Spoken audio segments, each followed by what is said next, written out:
Family visa refuse, single refuse, মা অসুস্থ refuse, 15 second time মনে নেই। আমি তো নার্ভাস, প্রচুর ইন্টারভিউ নিচ্ছি। আমি আবার অনেক কথা বলার সুযোগ পেয়েছি। আমেরিকা যাবেন? আমি বলছি হ্যাঁ। কোথায় যাবেন? নিউ ইয়র্কে। কেউ থাকে? আমি বলছি হ্যাঁ ভাই থাকে, ভাইয়ের বিয়েতে অ্যাটেন্ড করতে যাবো। বলছো ইন্টারেস্টিং। তো এবার বলছে যে আপনি কি কোনো দেশ ট্রাভেল করেছেন? কারণ আমি লাস্ট 5 ইয়ার্স আমি এই কান্ট্রিগুলো ভিজিট করেছি। তো এবার আমার আমেরিকাটা ভিজিটের উদ্দেশ্যে না, it's a need.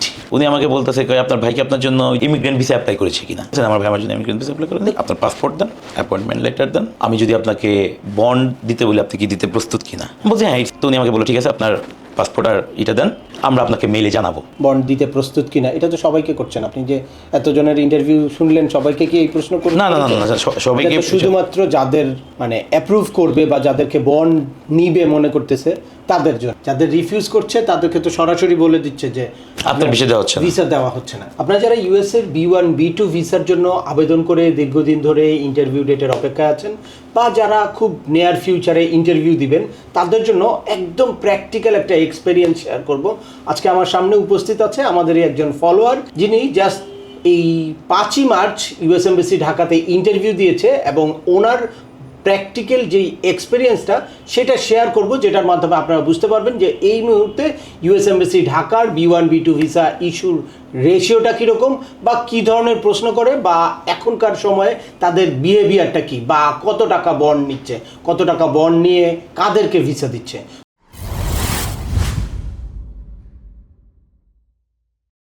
Welcome back. আপনাদের সাথে আছে আমি সিএম আমিনুল বাহার। আমাদের এই চ্যানেলে ইউএসএর ভিজিট, পড়াশোনা, ওয়ার্ক পারমিট এবং মাইগ্রেশন সংক্রান্ত বেশ কিছু আপডেটেড ইনফরমেশান আছে। আপনারা যারা যেই টপিক্সে ইন্টারেস্টেড দয়া করে ওই রিলেটেড সকল ভিডিওগুলো দেখবেন। এরপর ছোটোখাটো প্রশ্ন থাকলে ভিডিওর নিচে কমেন্টস করবেন। আর তারপরেও একান্ত কোনো ব্যক্তিগত পরামর্শ বা আমাদের কোনো সার্ভিস নিতে চাইলে ডিসক্রিপশানে থাকা হোয়াটসঅ্যাপ নাম্বারে অ্যাপয়েন্টমেন্ট বুক করে সরাসরি যোগাযোগ করতে পারেন। অ্যাট দ্য সেম টাইম আমাদেরকে ইমেল করতে পারেন, এবং ইউটিউব, ফেসবুক ও ওয়েবসাইটগুলো ফলো করে সবসময় আমাদের সাথে যুক্ত থাকতে পারেন।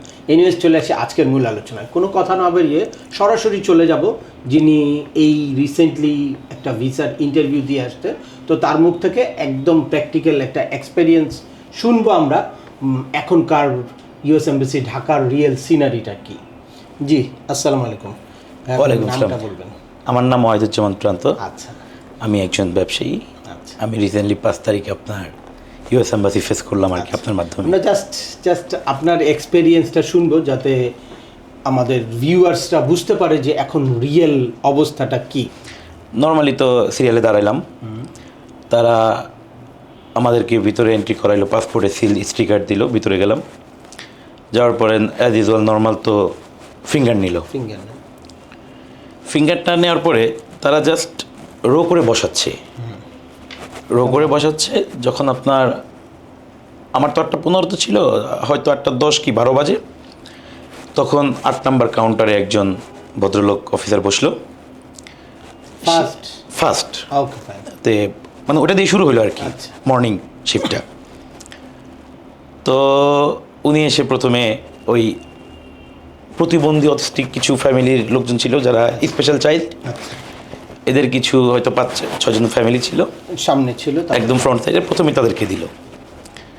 তো দেওয়ার পরে তারা, তখন আপনি দেখলেন তো পিছন থেকে? হ্যাঁ, আমি পিছন থেকে তো আমি শুনতে পারতেছি, তারা তো একদম স্পিকারই বলতেছে যে হোয়াট অ্যাকচুয়ালি হ্যাপেন। তো তখন আপনার 5 জনেই মানে তারা জিজ্ঞেস করতেছে প্রথম প্রশ্ন লাইক, আমেরিকা যাবেন? কোথায় যাবেন? আচ্ছা, কেন যাবেন? কি করেন? এই কথা করার আগে আপনাকে ভিসা দেওয়া হচ্ছে না। এটা প্রথম 5 জনে হয়তো ভাবলাম যে ব্যাড লাক। হয়তো আমার আগে আরও 30-40 জন ছিল। তারপরে কাউন্টার 9, কাউন্টার 11, এগুলো স্টেপ বাই স্টেপ ওপেন হলো। আমি তো নার্ভাস যে একটা ইন্টারভিউ ফেস করতেছি, কে কী বলতেছে এটা তো আমার শোনার জন্য। তার সব স্পিকারে হচ্ছে কি কোশ্চেন করার চেষ্টা করছেন, ট্রাই করতেছি।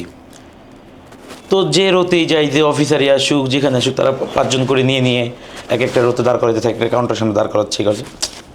সব family visa refuse, single refuse, মা অসুস্থ রিফিউজ। আপনি জানেন তো আমার আন্টিকে আপনার, সে আমার 2 কাউন্টার আগে গেছে না, আমার 2 কাউন্টার কিন্তু সে আমার আগে গেছে। তো পাশে এনে তাকে জিজ্ঞেস করলো আমেরিকা যাবেন? হ্যাঁ, কেন যাবেন? সে মা অসুস্থ বলার আগেই আপনাকে ভিসা দেওয়া হচ্ছে না। 15 সেকেন্ড টাইম মনে নেই। এই প্রশ্নটা শোনার আগেই 15 সেকেন্ড। আমি আপনাকে কি বললাম, 15 সেকেন্ড টাইমে। ইভেন আপনার অবাক হয়ে যাবেন যে 5 তারিখে দুইটা মানে আমি তো বেরোইছি আমি আবার অনেক কথা বলার সুযোগ পেয়েছি অ্যাকচুয়ালি।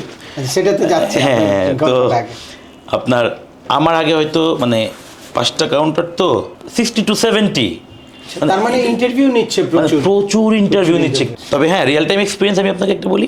আমি যখন কাউন্টারে ঢুকবো, আমাকে রোতে দাঁড় করেছে, আমি কাউন্টারে ঢুকবো, তখন আমাকে ওই যারা রো অ্যারেঞ্জমেন্ট করে উনি আমাকে এক্সকিউজ মি বলে আমার আগে একটা লোককে ঢুকাই দিল। উনি একটু বৃদ্ধ, তো ওনার ওয়াইফের ভিসা আছে। উনি অ্যাভারেজ আপনার ধরেন 75 to 78 ইয়ার্স ওল্ড, মানে একদম ইয়েতে, কিন্তু স্মার্ট।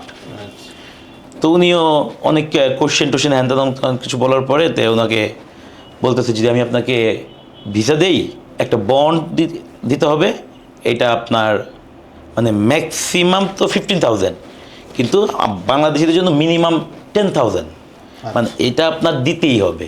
ওইটাও ওই স্পিকারেই বলছে। স্পিকারেই বলছে, হ্যাঁ।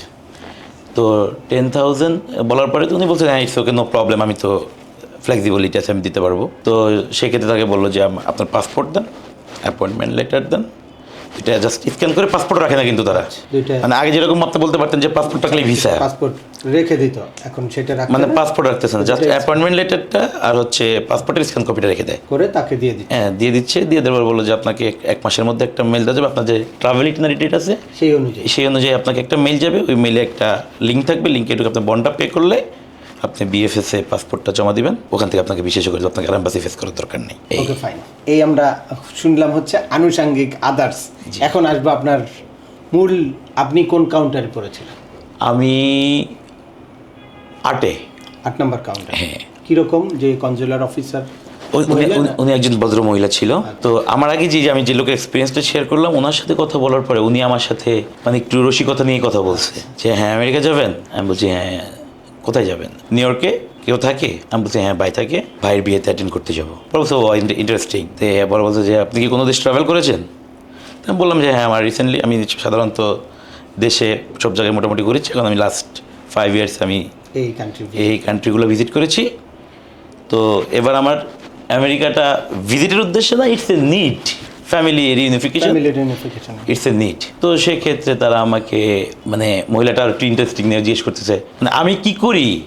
ওই অপশনে যাওয়ার আগে উনি আমাকে বলতেছে আপনার ভাইকে আপনার জন্য ওই যে ইমিগ্রেন্ট ভিসা অ্যাপ্লাই করেছে কিনা। আচ্ছা, ঠিক আছে, তো ইমিগ্রেন্ট ভিসা অ্যাপ্লাই, হ্যাঁ ইমিগ্রেন্ট বলছেন আমার ভাই আমার জন্য ইমিগ্রেন্ট ভিসা অ্যাপ্লাই করেন, কাজিন, হ্যাঁ কাজিন। তো সেক্ষেত্রে উনি আমাকে বলল যে আমি যদি আপনাকে বন্ড দিতে বলি আপনি কি দিতে প্রস্তুত কিনা।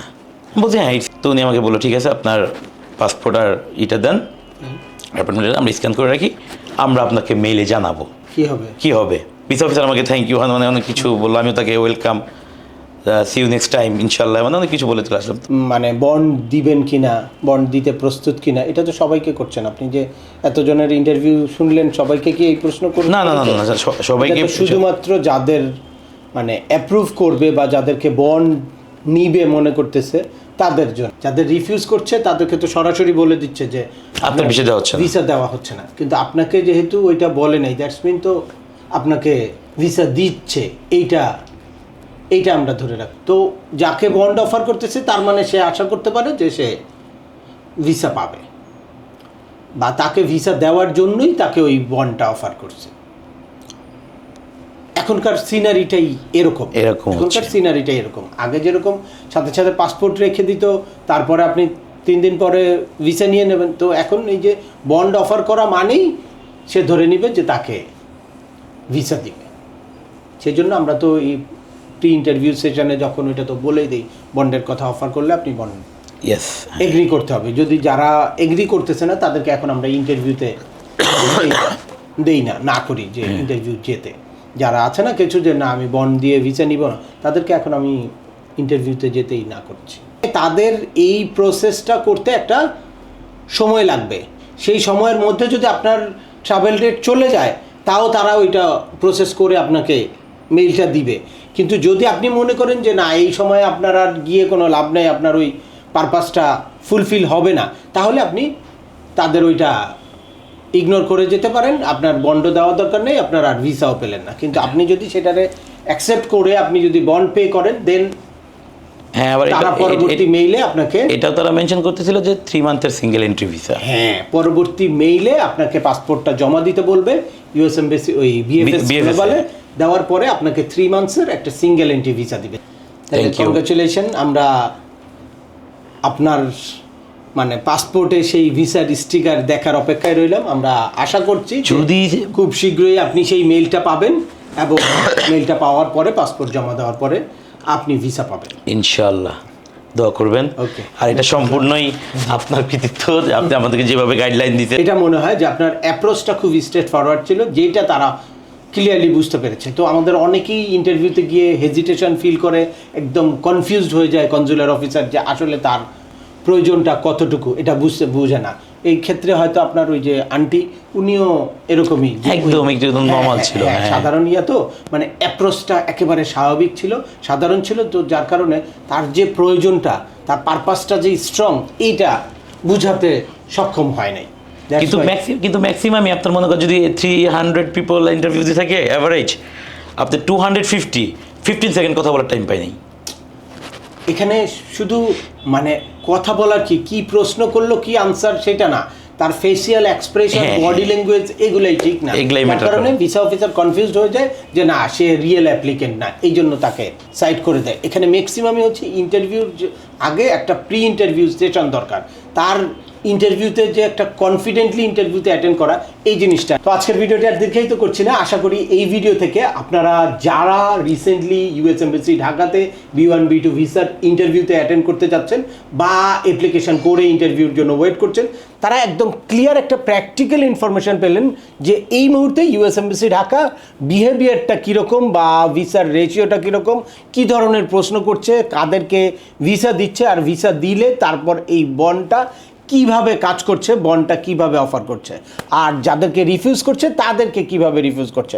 তারপরেও আপনাদের যদি এই সংক্রান্ত কোনো রকম কোনো প্রশ্ন থাকে, অবশ্যই আমাকে কমেন্টস করে জানাবেন।